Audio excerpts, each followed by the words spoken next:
बोल सच्चिदानंद भगवान की जय। बोल गुरुदेव भगवान की जय। बोल सत्य सनातन धर्म की जय। आज का प्रश्न है, प्रारब्ध भोगे बिना कटता नहीं है, ऐसा सुनते हैं, तो प्रारब्ध से क्या तात्पर्य है, और यदि प्रारब्ध भोगना ही है तो आध्यात्मिक मार्ग पर चलने से हमें क्या लाभ होगा। संत और सद्गुरु जन तो यही कहते हैं कि प्रारब्ध तो सबको भोगना है, पर ज्ञान के बाद हम प्रारब्ध के फल भोगते हुए भी इनमें आसक्त नहीं होंगे।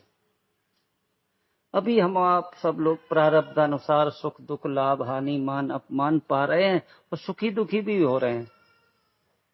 श्री रामचरितमानस जी में बड़ी सुंदर बात कह दी, सुनो भरत भावी प्रबल बिलख कह्यो मुनिनाथ, हान लाभ जीवन मरण जस अपजस विधि हाथ। विधि का अर्थ है प्रारब्ध भी कह सकते हैं। हानि लाभ जीवन मरण जस अपजस, ये सब विधि के हाथ में है, तो फिर अब इससे कैसे बचा जा सकता है। तो संत और शास्त्र कहते हैं कि एक बार हम जो अनुकूल होता है, मन के अनुकूल होता है ना, उसमें सुख लेना छोड़ दें। अभी हमारी सबकी स्थिति क्या है, सुख आता है ना तो सुख को तो भोग रहे हैं, मान को भोग रहे हैं, लाभ को भोग रहे हैं, और ये जीवन जिसको हम देह वाला जीवन लिए घूम रहे हैं ना, इसी को जीवन मान करके इसी में सुखी है। बस जब तक हम इन द्वंद्वों में से एक को भोगेंगे तो दूसरा मिलेगा ही मिलेगा। सुख के बाद दुख, मान के बाद अपमान, लाभ के बाद हानि, जीवन के बाद मरण। अब संत सद्गुरु जन कहते हैं प्रारब्ध बिना भोगे नहीं कटेगा, पर प्रारब्ध की गति कहां तक है। तो संत तो कहते हैं प्रारब्ध की गति देह तक और अंतःकरण तक है। यदि संत सद्गुरु जनों की कृपा हो जाए और हम आप इन सब द्वंद्वों के प्रकाशक हो जाएं, जानने वाले हो जाएं, हाँ ये दुख आया है, दिस टू विल पास, सुख आया है, दिस टू विल पास, यानी दोनों गुजर जाएंगे। यदि हम इतना ज्ञान हो गया कि मैं तो प्रकाशक हूं, तो फिर हम सुख में सुखी नहीं होंगे, दुख में दुखी नहीं होंगे। पूज्य गुरुदेव भगवान जी कहते हैं, सुख में सुखी दुख में दुखी सभी नर होना जान से। सब जानते हैं सुख में सुखी दुख में दुखी। सुख दुख से पार होकर साक्षी बनना कोई हमसे सीख ले। अब हम साक्षी कैसे बने, ये है तो मार्ग कठिन, क्योंकि हमारा मन वही है, सुखों में फंसा हुआ है। ये जो कंफर्ट जोन है ना, ये हमें आध्यात्मिक मार्ग पर नहीं जाने देता है। बस कभी भी भगवान की बहुत बड़ी कृपा होती है ना, तब हमारे जीवन में संत मिलते हैं, और संत हमें बताएंगे कि देख, द्वंद्वों में रहना है तो संसारी बन के रहोगे, और द्वंद्वातीत होना है तो हमारे पास आ जाओ। और द्वंद्वातीत हुआ जा सकता है क्या, सुखों दुखों से बचा जा सकता है। संत कहते हैं हाँ, बच सकते हो आप, पर कैसे बचोगे। आप अपने स्वरूप में जागना सीख जाओ। पूज्य गुरुदेव भगवान जी उदाहरण देते हैं, जैसे सपने में हम लोग सुखी भी होते हैं और दुखी भी होते हैं। ऐसा कोई नहीं है कि जो आज तक सपने में सुखी रहा हो। कोई ऐसा नहीं है जो केवल और केवल दुख के ही सपने देखे हों। सुख दुख दोनों आते हैं, और हम जिस समय तक सपना देखते हैं उस समय तक हम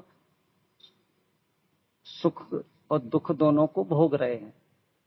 ऐसे रात में कहीं झगड़ा हो गया, मैं सो तो रहा हूं घर पे, यहाँ सपना देखा अपने गांव पहुंच गए या जंगल में, वहां डाकू मिल गए, डाकुओं ने मेरे सर में डंठ मारे, सर से खून बह रहा है, मैं बहुत परेशान हूं, अस्पताल ढूंढ रहा हूं, कोई डॉक्टर मिल जाए, कहीं पुलिस आ जाए मेरे को बचा ले, आदि आदि।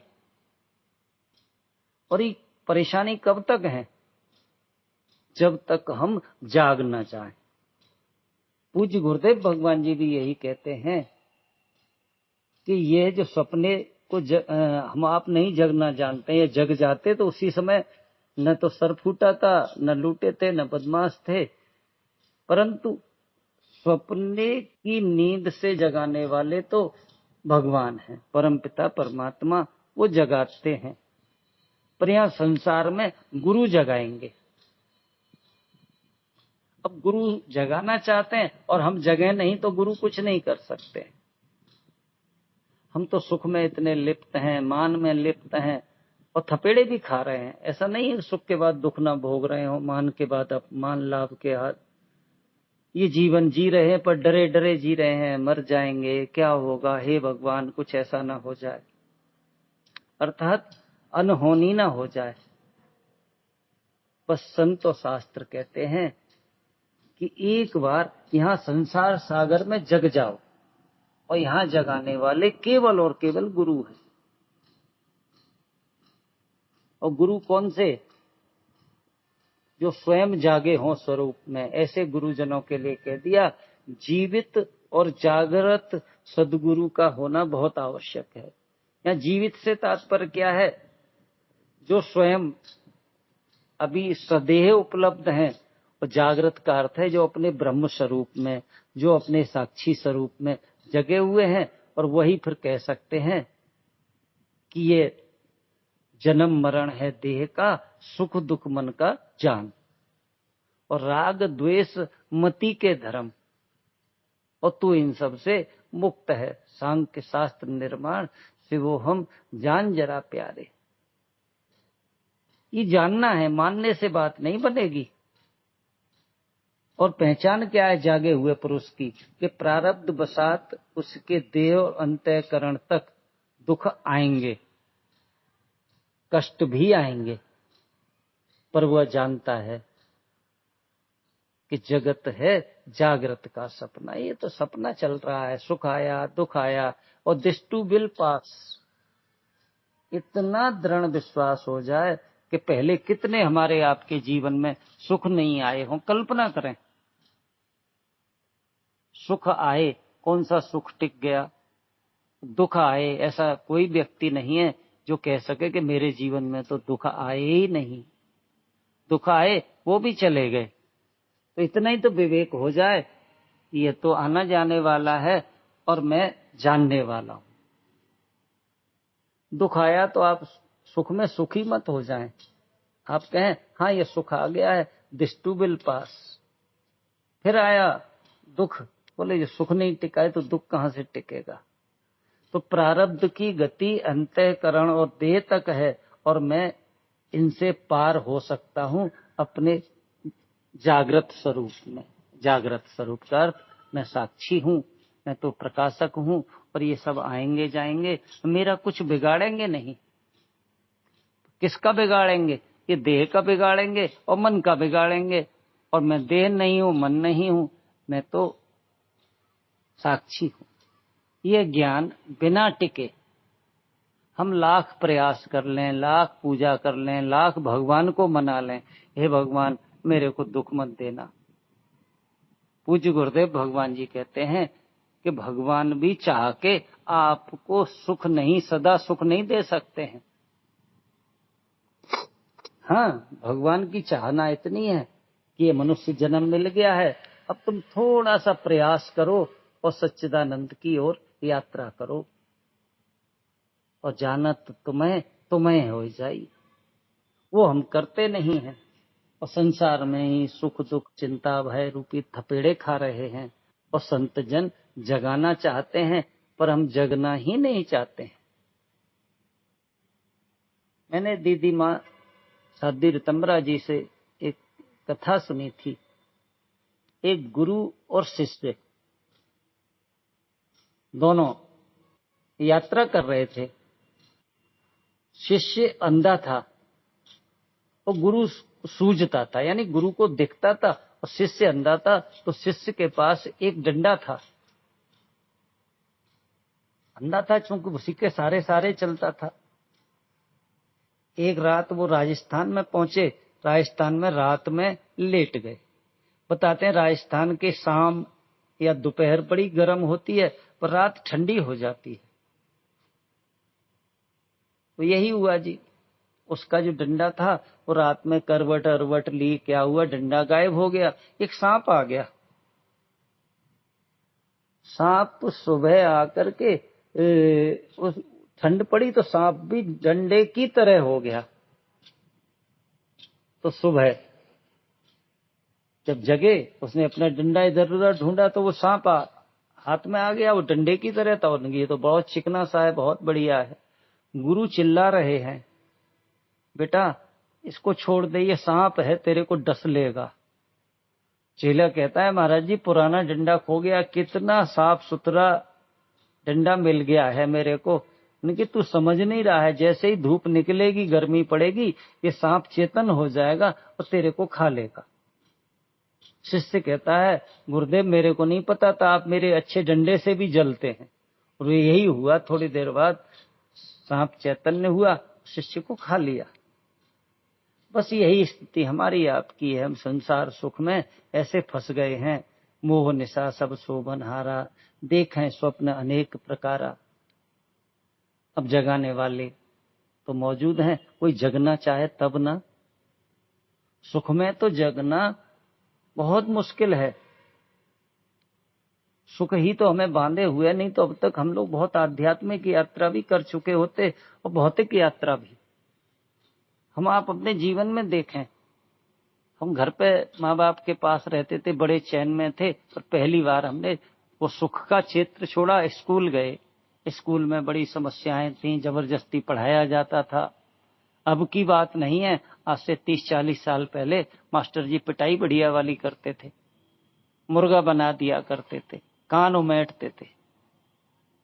वो कंफर्ट जोन छोड़ा, कितनी परेशानी पाई। पर उस समय के पढ़े हुए बच्चे मास्टर जी को आज धन्यवाद देते हैं कि मास्टर जी ने कितनी कृपा करी हमारे ऊपर। बस इसी तरह वो कंफर्ट जोन छोड़ा, फिर हम आपने नौकरी के लिए, व्यवसाय के लिए कंफर्ट जोन छोड़ा। फिर आज जहां भी हैं, कंफर्ट जोन छोड़ने के कारण उन लोगों की कल्पना करें जो स्कूल गए नहीं, पढ़े थे नहीं, फिर व्यवसाय भी नहीं कर पाए, नौकरी भी नहीं कर पाए। इसी तरह आध्यात्मिक यात्रा में भी ये सुख का क्षेत्र है ना, ये हमें बांधे हुए है। हम कितने भी प्रयास कर लें, हम सोचें अरे जी भगवान मिलना होगा तो मिल जाएंगे, कभी संतों को आना होगा तो आ जाएंगे, हम काहे को जामें। ये भी कंफर्ट जोन नहीं छोड़ रहे हैं। संतों के सत्संग के लिए जाएंगे, भटकेंगे, जरूरी नहीं है पहली बार में ही गुरु मिल जाए, पर हमारी प्यास सच्ची है ना, तो एक दिन हमें सच्चे संतों के पास ले पहुंचेगी। और संत सदगुरु जन हमें हमारे आत्म स्वरूप में जगा देंगे कि देख तू आज तक दुखी हुआ ही नहीं, तू सुखी नहीं हुआ, तू तो सुख दुख को जानने वाला है। जिस दिन हम ये जान जाएंगे कि सुख दुख आने जाने वाले हैं, सुख सपना दुख बुदबुदा, ये भक्त के लिए कह दिया। सुख तो सपने की तरह, दुख बुदबुदा, दोनों हैं मेहमान, फिर दोनों का स्वागत कीजिए। ये भक्त के लिए कह दिया, दोनों का स्वागत कीजिए, जो भेजे भगवान। अब भगवान भेज रहे हैं, जिस दिन ऐसा पता लग गया तो दुख भी उसी के भेजे हैं, सुख भी भेजे तुम्हारे हैं, दुख भी भेजे तुम्हारे हैं। हे प्रभु जो भी तुम भेजो वो तो हमें लगते प्यारे हैं। प्यारे किस लिए हैं कि भगवान प्रारब्ध भुगतवा करके हमें निर्मल बना रहे हैं। जैसे बच्चे के कपड़े पर दाग है, माँ बाप जबरन धो के छुड़ाएंगे तो बच्चा रोएगा, चीखेगा, चिल्लाएगा।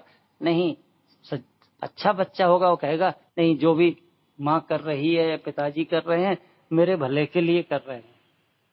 बस यही स्थिति हमारी आपकी हो जाए। साक्षी होने का मतलब यह है कि हमें सर्व स्वीकार, चाहे दुख आवे चाहे सुख आवे, मान आवे चाहे अपमान, मैं जानने वाला हूं और दिस टू विल पास। ऐसा एक मंत्र बना लें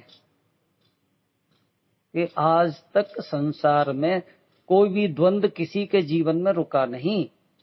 हम आप कल्पना करें, ऐसे भी हमने लोग देखे जिनका जवान पुत्र गुजर गया,